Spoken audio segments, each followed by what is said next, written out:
Pues muy buenas tardes, amigos de México Libertario. Les saludamos en una nueva emisión de este nuevo espacio que tenemos de respuesta rápida libertaria, en donde, bueno, tratamos de dar algunos avisos, comentarios, puntos de vista sobre temas de mucha actualidad y que han generado mucha atención en los espacios noticiosos y, claro, en las redes sociales. En esta ocasión me parece que, bueno, el gran tema en esta semana, y me parece que va a ser el gran tema en muchas semanas subsecuentes, es lo relativo a la reforma eléctrica enviada por el presidente López Obrador, la cual me parece que es la reforma más importante en la que se haya metido este gobierno, afortunada o desafortunadamente, en la segunda mitad de su mandato, ya cuando no cuenta ni con los votos, ni la fuerza, ni el tiempo, ni la popularidad, ni el respaldo que pudo haber tenido hace 3 años.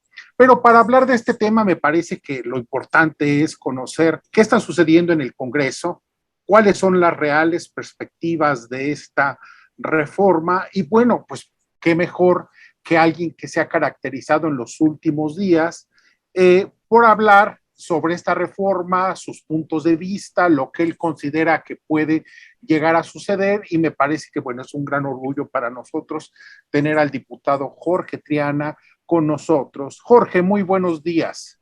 Buenos días, estimado Víctor, encantado de estar con ustedes en México Libertario, como siempre.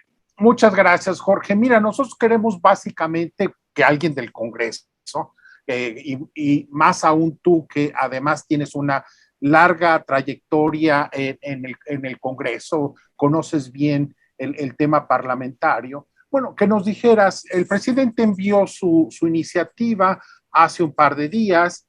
¿Qué sigue en el Congreso? ¿Cuáles serían los plazos, el procedimiento? ¿Para cuándo podríamos ir pensando que esto pueda subirse al Pleno, a la discusión ya en forma? Mira, primero hay que poner un poquito en contexto qué es lo que está pasando.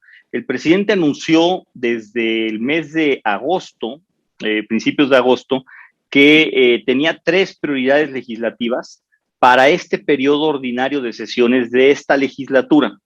Esas eran la formalización de la militarización de la Guardia Nacional, es decir, adscribirla formalmente a la Sedena, algo que ya sucede en la realidad, pero adscribirla a la Sedena. La segunda era, pues, nada más y nada menos que la desaparición del INE, lo que él llama la reforma electoral. Para eso creamos en el Congreso, o se creó en el Congreso, una comisión ordinaria de reforma electoral, algo que no existía, entonces ya está creada, porque en algún momento va a llegar. Y la tercera es esta que tú estás refiriendo, que es nosotros la llamamos la contrarreforma eléctrica. Esta reforma ya la había intentado implementar el presidente de facto en 2 momentos. Uno, pues cancelando simplemente subastas, cancelando contratos. Le llovió de manera inmisericordia, diría yo, las demandas de indemnización, los arbitrajes, etcétera, y bueno, pues por ahí no pudo encontrar una vía para poderlo hacer. La segunda fue a través de un decreto. Tú recordarás que hubo un decreto, el decreto que enderezó Rocío Nales, secretaria de Energía. En el decreto lo que hacía es básicamente lo que está haciendo en esta reforma eléctrica, es hacer a un lado a la iniciativa privada, hacer un lado la producción por parte de particulares para fortalecer el monopolio de la CFE, con una serie de pretextos ideológicos propios de la izquierda más rancia que tú te puedes imaginar. Esto terminó en juicios de amparo, en juicios de garantía. Los juicios de garantía los perdió el presidente, porque ya hay jueces en materia de competencia económica, y arremetió contra los jueces el propio presidente. Entonces, bueno, pues si no puedes actuar de alguna manera, si no le funciona esta vía, bueno, pues lo que hizo fue la fácil: ahora voy a modificar la Constitución, voy a modificar el tamaño del pie, en lugar de comprar un zapato de mi tamaño. Eso es justo lo que está haciendo el presidente. La iniciativa llegó el día viernes a la Cámara de Diputados, viernes en la noche, que es una reforma, no te lo tengo que decir, es una reforma confiscatoria, expropiatoria, regresiva, regresiva no a los años 70, no es regresiva a principios de los años 60, desde la nacionalización de la industria eléctrica, ¿no?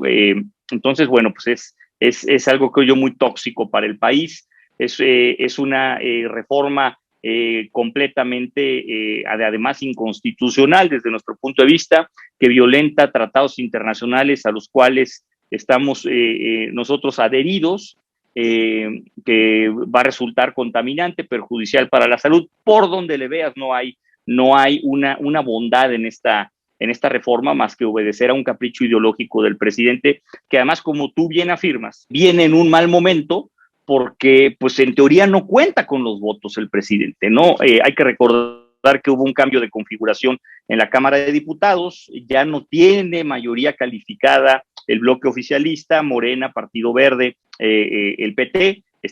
La configuración es 54% el oficialismo, 46% los diputados de oposición. La reforma llegó el viernes, y el viernes en la noche ya sabíamos que iba a llegar a la Cámara de Diputados, que iba a ser la primera de sus reformas que iba a llegar, pero no sabíamos en qué momento. No ha podido ser turnada a comisiones porque no tenemos configuradas todavía las comisiones. No se ha aprobado en el Pleno de la Cámara, como acabamos de entrar escasamente hace un mes, pues no hay todavía la configuración definitiva de las comisiones, no se ha aprobado en el Pleno. El día de hoy, martes 5 de octubre, vamos a aprobar esta integración de las comisiones. Entonces creo yo que el día de hoy se va a turnar. La lógica me diría que esta iniciativa tendría que ser turnada a dos comisiones, a la Comisión de Energía y a la Comisión de Puntos Constitucionales, dado que se están reformando 3 artículos de la Constitución. Aunque estos son capaces de todo, corrió el rumor todo el día de ayer de que pretendían hacer lo que se llama un albazo legislativo, un madruguete. Ya nos lo hicieron 3 veces esta legislatura, en un mes nos lo han hecho 3 veces, con la ley de juicio político, con la ley de revocación del mandato, con la ley de la Armada de México, donde obvian o dispensan todos los trámites, presentan una iniciativa y bueno, pues hay una argucia legal para poderlo hacer, y había el rumor de que pudiera salir esta misma semana. Creo que no hay condiciones. Esto nos da tiempo pues para poder estudiar la iniciativa, que de bote pronto nosotros ya nos hemos manifestado que vamos a votar en contra, y sobre todo la parte más preocupante, que es pues si vamos a ir unidos en este bloque opositor que hemos formado prácticamente desde la campaña electoral, los partidos de oposición, PRI, PAN, PRD, el caso de Movimiento Ciudadano, que de facto ya dijo que también va en contra, pero bueno, pues esto nos da tiempo de hacer el cabildeo y la operación respectiva, porque de verdad estamos hablando de, me atrevo a decir, la reforma más regresiva y más dañina para el país desde el punto de vista económico, medioambiental, social incluso, de los últimos 50 años, Víctor. Sí, coincido plenamente contigo, Jorge. Yo estoy interesado en los plazos. Me señalas que es básicamente, puede suceder en cualquier momento, porque yo veo mucho interés en redes sociales de gente que quiere ponerse en contacto con sus diputados, su senador, para decirle que no vote por tal reforma. Entonces, si lo van a hacer, que lo hagan ya, porque pues por lo que tú mencionas, pueden tratar de dar un albazo legislativo.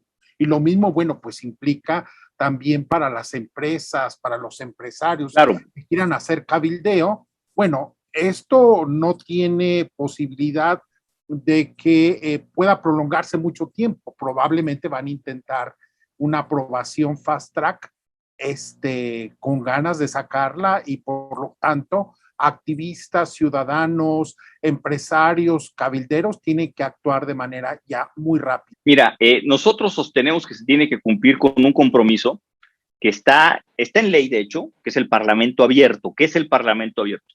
El Parlamento abierto implica que cualquier iniciativa de ley que vaya a ser discutida en el seno del Congreso, de la Cámara de Diputados, del Senado de la República, de cualquier Congreso local incluso, va a tener que ser socializada con la gente, con la sociedad civil organizada.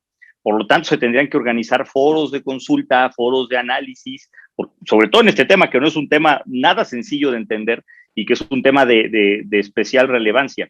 Lamentablemente no hay un mecanismo ni hay una coercitividad para que las comisiones puedan llevar a cabo estos foros de Parlamento abierto. Pero nosotros vamos a insistir en que esto se lleve a cabo, en que se hagan foros con especialistas. Yo no he conocido un solo académico, científico, economista, ambientalista respetable o reconocido por lo menos, o que no tenga algún tipo de relación con el gobierno, que esté pues a favor de la reforma. Entonces, pues desde esta perspectiva se tendrá que cumplir con esta característica del Parlamento abierto. Eso ya depende de los presidentes de las comisiones que vayan a dictaminar. Entonces, vamos a exigir que esto suceda. Y bueno, pues a ver, yo pongo sobre la mesa, este es un tema a título personal, pero el presidente en esta consultitis que tiene, solicitó una consulta popular a través de su mayoría, de los diputados de Morena, apenas hace unos meses. Ellos decían para juzgar expresidentes. La realidad es que era para juzgar actores políticos del pasado, para ver si cometieron lo que sea, pero se basó en la ley de consulta popular. Nosotros estamos en todo nuestro derecho de solicitar una consulta popular para ver si la gente quiere que la energía que se produzca en nuestro país sea a través de energías renovables, energías limpias y baratas, o a través de la quema de combustible de carbón, como lo está planteando el gobierno en esta iniciativa, ¿no? Entonces, yo creo que se tienen que agotar todas las instancias, y bueno, pues el punto medular aquí es, pues, el PRI, ¿no? Ya la parte política, la configuración política, yo te mencionaba 54% oficialismo, 46% oposición. Esto quiere decir que hay 277 diputados, sumado el bloque oficial de Morena, del PT y del Verde, 277. Necesitan 333 diputados para juntar sus 2/3 partes. Les hacen falta 56 diputados de oposición, ¿no? Yo estoy cierto, por lo menos no tengo elementos para poder afirmar que de lejos algún diputado del PAN vaya a votar junto con Morena. El Movimiento Ciudadano ya hizo lo propio, se manifestó también en contra de la reforma. El PRD también, aunque bueno, siempre existe ahí un nexo ahí extraño. Pues tocas un tema muy importante y que me parece que es realmente lo sustancial, Jorge. ¿Qué va a hacer el PRI con esta reforma? Y que me parece que, bueno, básicamente marca las posibilidades reales de aprobación dentro de la Cámara. Aunque posibles diputados tras fugas del PRD y de Movimiento Ciudadano, en lo personal, yo no lo descarto. Realmente el grueso de votos que necesita el presidente están dentro del PRI. Y el PRI ha tenido una actitud muy reticente, muy complicada de explicar en estos últimos días respecto a la reforma. ¿Cómo ves tú esta posibilidad de que el PRI, al final de cuentas, termine dándole esos votos que necesita López Obrador para tarde que temprano pasarse a formar no la coalición PAN-PRD, sino la coalición Morena-PRI, el primor, en un escenario el famoso donde primor. A lo mejor quizá podrían esperar que un expriista como Marcelo Ebrard o como Monreal sea el candidato presidencial, porque yo no veo mucho problema de que Monreal o Ebrard lleguen en algún momento al auditorio Plutarco Elías Calles del PRI y sean recibidos apoteósicamente como gente que llega a revivir el partido. ¿Cómo ves tú esta situación, Jorge? Dice la canción, un viejo amor ni se olvida ni se deja, ¿no? Entonces, pues por ahí podría ir la cosa. Mira, no quisiera adelantar esa parte, pero mira, te voy a hablar de los números fríos hoy en la Cámara. Mencionaba yo que es 46% de diputados opositores y 54% de diputados oficialistas, este bloque oficialista conformado por Morena, Partido Verde y PT. necesitan 333 diputados para poder conseguir sus 2/3 partes que se requieren para la mayoría calificada y sacar esta reforma que es constitucional. Eso quiere decir que de todo el bloque opositor les basta con robarnos 56 diputados. Yo no veo condiciones para que los diputados del PAN, yo no veo un solo diputado del PAN débil en su posición. Creo que hemos sido muy claros en que vamos en contra de la reforma. Movimiento Ciudadano institucionalmente salió a decir que va en contra de la reforma, lo mismo el PRD. Quiero pensar que van firmes, suponiendo que así sea. Pues sí, el punto aquí donde se puede doblar el asunto es el PRI, como tú bien mencionas. El PRI tiene 71 diputados. Esto quiere decir que le bastaría al presidente y a su oficialismo con 56 priistas que voten a favor para poder pues sacar adelante su reforma. Pero también quiere decir que nosotros necesitamos 16 o 17 priistas rebeldes que rompieran la línea que en su caso pudiera llegar a darse, ¿no? Para que no pasara la reforma. Entonces, ahí está creo que el punto medular, porque creo yo que si llega a haber algún arreglo, ese arreglo no es con el grueso de los diputados del PRI, sería con la cúpula partidista. Y yo no sé si todos tomarían la línea de la cúpula partidista o serían parte de este acuerdo o pacto de impunidad, no lo sé de qué se trate, que sea lo que esté pensando la dirigencia del PRI. El PRI ha sido más que tibio en su posicionamiento. Dicen que van a estudiar el tema, que van a consultar con especialistas, la verdad es que no hay mucho que consultar. Nosotros teníamos este tema pues muy platicado desde la campaña. De hecho, pongo mi ejemplo muy claro. Yo fui candidato del PRI, del PAN y del PRD, de los tres partidos por separado. Recibí el apoyo de los priistas y había gente en la calle que me decía, pues yo soy priista y voy a votar por ti porque soy priista. Y mi proyecto legislativo que vendía era oponerme a este tipo de reformas, en concreto a esta reforma, y lo tengo por escrito en volantes que repartía. Entonces, creo que el PRI, cuando decidió sumarse a esta alianza Va por México, decidió asumir el rol de partido de oposición y decidió salir a la calle a venderse como un partido opositor al régimen, a la regresión autoritaria que estamos viendo de parte del gobierno, y pues hablaría muy mal de ellos. Sería realmente una traición muy grande, no tanto contra nosotros, sus aliados, sino contra la gente que votó por el PRI pensando que estaba votando por la oposición y que al final del día pues pudiera resultar otra cosa. Ahora sí que Víctor, como en los expedientes secretos X, quiero creer, ¿no? Quiero creer que se va a honrar la palabra, que esto obedece más a una estrategia dilatoria o para calmar algún grupo radical que se tenga dentro y que al final del día van a suscribir y van a honrar la alianza. Todavía nosotros, unos días antes de tomar protesta como diputados, hicimos una reunión plenaria de los tres partidos de Va por México, PRI, PAN, PRD, donde dimos a conocer nuestra agenda en común y venía este tema. Entonces, no hay manera de salirse del script, ¿no? Pero bueno, todo puede suceder. Ahora, te doy un dato bien valioso. Primero comentar, suponiendo que consiguieran esos 56 votos los oficialistas, todavía tendría que pasar la reforma en el proceso legislativo a el Senado de la República como Cámara Revisora, ¿no? A la colegisladora que se le llama.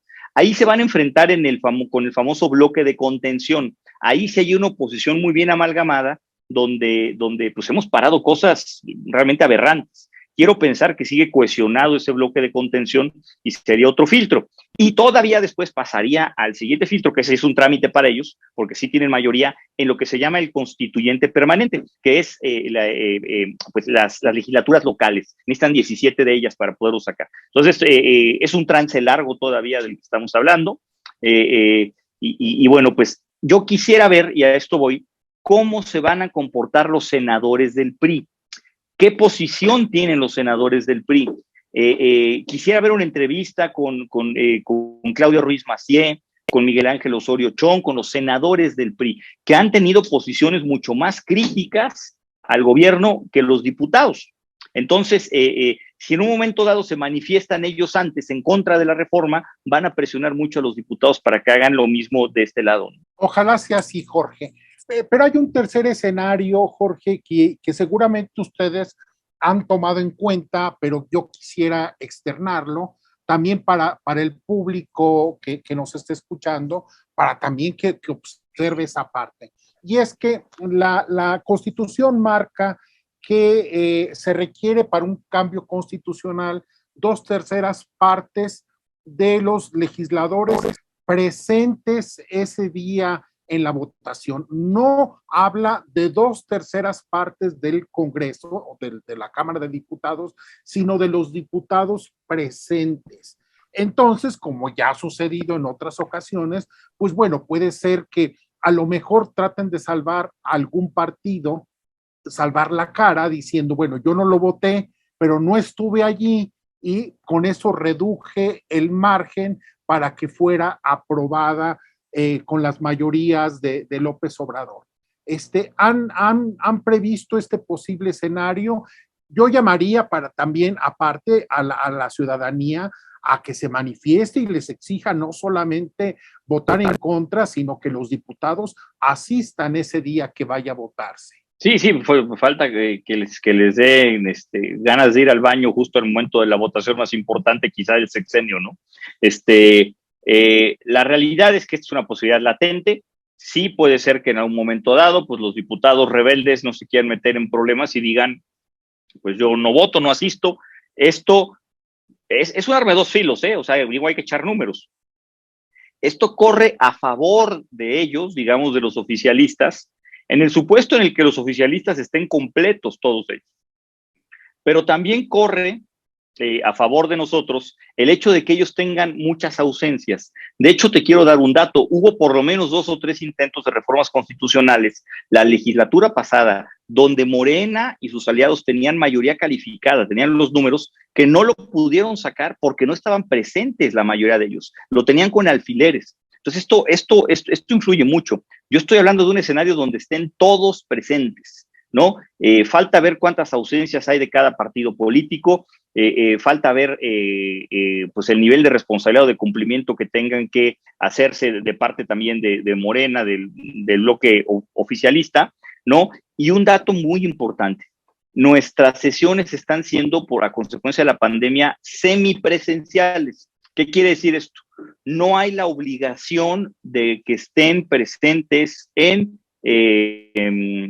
físicamente en el recinto todos los legisladores. Tenemos un número mínimo proporcional a cada grupo parlamentario. Por ejemplo, en el PAN tenemos que estar por lo menos 26 diputados presentes. Es el compromiso que estamos haciendo y cada partido lo tiene que hacer. No está determinado todavía si estas sesiones con carácter semipresencial aplican para reformas de carácter constitucional. Este es un acuerdo que se va a tener que hacer en la Junta de Coordinación Política porque ciertamente requiere de una configuración diferente y es algo demasiado importante como para que uno pueda votar cómodamente vía Zoom desde su casa. No hay pretexto y menos pues, están bajando los casos de COVID. Entonces, me parece que tendríamos que apretar desde ahí para que la sesión sea absolutamente presencial y obligar a que estén presentes pues, las personas que tengan que votar de uno y del otro lado y echar números, ¿no? Yo insisto, las ausencias pueden correr a favor o en contra de cualquiera de los dos bandos. Como última cuestión, Jorge, yo quisiera preguntarte, si tú tuvieras ante ti a alguno de estos 16 o a los 16 posibles diputados del PRI que podrían frustrar una posible aprobación de esta iniciativa, ¿qué les dirías tú? Porque, bueno, esto también implica un compromiso personal tuyo ante tanta gente que te hemos seguido, que creemos en las virtudes del libre mercado, de las economías abiertas y de la menor intervención posible del gobierno. ¿Cuáles serían tus palabras ante estos 16 diputados y cuál es tu compromiso personal respecto a esta reforma? Bueno, empiezo por este último, mi compromiso personal yo lo hice público desde el minuto 1. No hay manera en que yo vote a favor de esa reforma, ni siquiera haciéndole modificaciones de forma, no le encuentro ni siquiera sentido a que se lleve a cabo, no veo de qué manera pudiera modificarse. para bien, ¿no? Entonces, yo voy, por supuesto, en contra. Ahorita vas a entender cuáles son mis razones de fondo. Pero yo lo que le diría a estos diputados del PRI es, primero, tienen un compromiso de tener una agenda opositora, un compromiso que se suscribió con sus aliados en primera instancia, pero con la ciudadanía en general, porque así se vendieron, así hicieron campaña, y entonces sería engañar a la gente. Número dos, una gran cantidad de diputados federales en este momento, me viene a la mente el propio Alejandro Moreno, presidente nacional del PRI, que es diputado federal aquí con nosotros, votaron la reforma energética de Peña Nieto el sexenio pasado a favor. O sea, sería un absoluto contrasentido, una incongruencia. Ana Lilia Herrera, varios, me parece son 7, 8, 10 diputados actuales que en su momento, como senadores o diputados, aprobaron la reforma energética del sexenio pasado y le van a dar ahora reversa en un contrasentido que no se va a entender, otra inconsistencia total y absoluta. Y pues ya hablando desde un plano pues meramente de línea conductiva y de ideas que compartimos nosotros, Víctor, yo lo que te comentaría es que, lo mencioné hace un momento, es una reforma confiscatoria, es una reforma que sobreempodera al Estado porque fortalece un monopolio público que ha costado mucho trabajo nivelarlo, que ha costado mucho trabajo que pueda ser abierto al mercado para que puedan ser particulares los que puedan proveer de energía. El costo de producción, fíjate, te voy a dar un dato bien claro. El costo de producción de 1 kilowatt de energía mediante el sistema de la CFE, que es combustóleo, es gas, es carbón, cuesta 3 veces más que 1 kilowatt en energías renovables, ¿no? Pero además no solo eso, sino que al Estado no le costaría la producción, porque son particulares. Entonces, vaya, ¿qué es lo que va a pasar aquí? La gente tiene que entender que el resultado final de esta reforma, más allá de que compartamos ideas que tienen que ver con el libre mercado, con la reducción del tamaño del Estado, con las libertades individuales, con la libertad de comerciar, de enajenar, de prestar, de hacer lo que queramos con nuestra propiedad, más allá de todo eso, el resultado final es tan funesto que se va a ver reflejado un incremento en la tarifa final al consumidor. Es decir, se va a subir el precio de la luz, te va a llegar el recibo de luz más caro, porque el costo de producción se va a incrementar de manera descomunal. Punto número uno. Punto número dos, vamos a tardar décadas, generaciones, en terminar de pagar las indemnizaciones por la cancelación de los contratos y de los proyectos que ya se tienen comprometidos de inversión para nuestro país, lo cual va a derivar en menos competitividad para el país, menos productividad, menos generación de empleos. Entonces, pues es un desastre económico. Es otro Fobapro. Hay cálculos, está viendo un cálculo hoy en la mañana, hay cálculos de que esto va a superar la cifra del Fobaproa inclusive, ¿no? O de que va por lo menos en el corto plazo a igualar la deuda de Pemex al momento que estamos viendo en este momento, que nada más en este sexenio ha sido de 2 billones de pesos, para que te des una idea. Vamos a romper también tratados y acuerdos internacionales como la Agenda 2030, como el Acuerdo de París en materia medioambiental. Vamos a romper lo que se llama la ley cremallera, es algo bien importante, que tiene que ver con que no se pueden dar pasos para atrás en temas de derechos humanos y de medio ambiente. No puede haber reformas regresivas. Si ya habíamos avanzado en energías renovables, no podemos ir para atrás. Esto es contravenir a tratados que tenemos firmados también. Entonces, los efectos negativos van mucho más allá del tema del libre mercado, de libertades individuales. Se va a reflejar en un deterioro de la economía personal de las familias, de la economía de los mexicanos, porque se eleva el costo de producción, así de simple, se fortalece, se alimenta un elefante reumático, como diría el presidente, ¿no? Y pues nosotros lo vamos a pagar con nuestros impuestos. Y también considerar que, bueno, si esto se aprueba, yo no sé qué inversionista va a querer venir a México después de la falta de seguridad jurídica, de la irresponsabilidad y el capricho con el que se redactan y se aprueban leyes en este país y se desprotegen las inversiones, me parece. No, fíjate, no, por supuesto. A ver, es que vele sumando la cancelación del aeropuerto en Texcoco, la cancelación de todas las subastas y las rondas, tanto en Pemex como en CFE, la cancelación de la cervecera Constellation Brands allá en Mexicali, Baja California, el cierre de Etileno 21 en Veracruz, el cierre también de la planta de Iberdrola en Veracruz. Es decir, y eso son los que me vienen a la mente ahorita, pero ha sido un verdadero destructor de inversiones este gobierno, por lo tanto, un verdadero destructor de productividad, un verdadero destructor de empleos, y ahí está la respuesta, ¿no? Un desempleo galopante, una tasa de desocupación multiplicada y 4 millones de nuevos pobres, a decir del INEGI. Entonces, bueno, pues ahí están los resultados, ¿no? Y volvemos al mismo punto al que siempre hemos coincidido, a menor cantidad de libertades económicas, bueno, pues menor cantidad de bienestar, así de simple, ¿no? Así es, Jorge. Bueno, pues yo te agradezco mucho que te hayas tomado el tiempo para responder estas cuestiones. Tú sabes que los libertarios en México te siguen con mucha atención, te seguimos con mucha atención y bueno, consideramos que eres nuestra voz en el Congreso. Muchas gracias, Jorge. Estamos al pendiente de lo que suceda en San Lázaro y en la Cámara de Senadores y bueno, muy agradecido a nombre de México Libertario por tus palabras en esta emisión. Gracias, Víctor. Saludos a todos y pues estamos aquí a la orden. Nos voy a mantener actualizados de cualquier información. Muchas gracias, Jorge. Y a los amigos de México Libertario, bueno, desearles que tengan una muy buena tarde y que nos sigan en todas nuestras actividades. Muy buenas tardes.